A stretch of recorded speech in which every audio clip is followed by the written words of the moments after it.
Hello મિત્રો, તો આજે આપણે આવી ગયા છે એક નવા બ્લોગની સાથે। તો ચલો હું મારા ગામનો જે ચોરો છે તે બતાવું। આ અમારા ગામનું દેરાસર છે। તો ગામમાં દેરાસરની આગળ બે ગાયો ઊભી છે। અહીંયા ચોરો છે। તો સામે શાકભાજી પકોડીવાળા ભાઈ છે, સામે કરિયાણાની દુકાન પણ છે ને સામે શોપિંગ છે પણ અત્યારે બંધ છે। તો જ્યાં રસ્તો જાય છે ગામમાં જાય છે બસ સ્ટેન્ડ તરફ, અને આ ગામનો ચોરો છે। અહીંયા પહેલાંના વર્ષો પહેલાં અહીંયા નાટક કંપની રમવા પણ આવતા, અને અહીંયા બહુ જ સારી રીતે અહીંયા રમતા, અને રાત્રે ઘણી બધી પબ્લિક અહીંયા આવતી। આ પાછરો છે, નવો બનાવ્યો છે। વાણીઓને જે રહેવા માટે જે ગોરજી હોય છે એમને રહેવા માટેની સગવડ પૂરી પાડવામાં આવે છે। અને બીજું આજે કાટમાળ હતું પહેલાં, વર્ષો પહેલાં અહીંયા ખુલ્લું કરી દીધું છે। અત્યારે આ મઢીની જગ્યા કહેવાય છે, તે ખુલ્લી જ છે।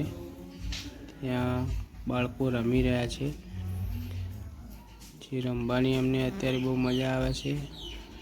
આજે વર્ષો પહેલાં અમારે જે રમવા આવતા એ અહીંયા રમતા, તરગાળા જે કહેવામાં આવે છે તે, અને અહીંયા મઢીમાં રહેતા। એમને ખાવા પીવા જમવાનું અને રહેવા માટેની સગવડ અહીંયા મઢીમાં મળી જતી, પણ અત્યારે આ મઢી ખુલ્લી કરી દીધી છે અને અહીંયા જ રહેતા। ચોરો છે તો શાકભાજીવાળા બંને ઊભા છે, પકોડીવાળો પણ છે, અને નવરાત્રિમાં અહીંયા નવરાત્રિ પણ બંધાય છે, અહીંયા જ રહેતા। બાળકો રમે છે, બહુ ચોમાસાની સિઝન છે તો બહુ મજા આવે છે એમને રમવાની।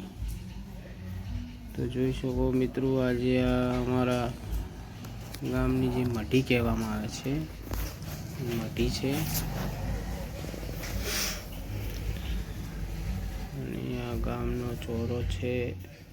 તો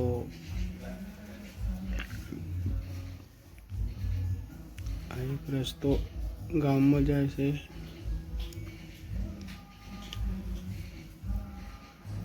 જોઈ શકો મિત્રો। અહીંયા બાળકો સારી રીતે રમે છે। અત્યારે તો હાલ ગાડીઓનું પાર્કિંગ છે। આ એક રસ્તો ગામમાં જાય છે, બીજો રસ્તો પણ આ સાઈડથી ગામમાં જાય છે।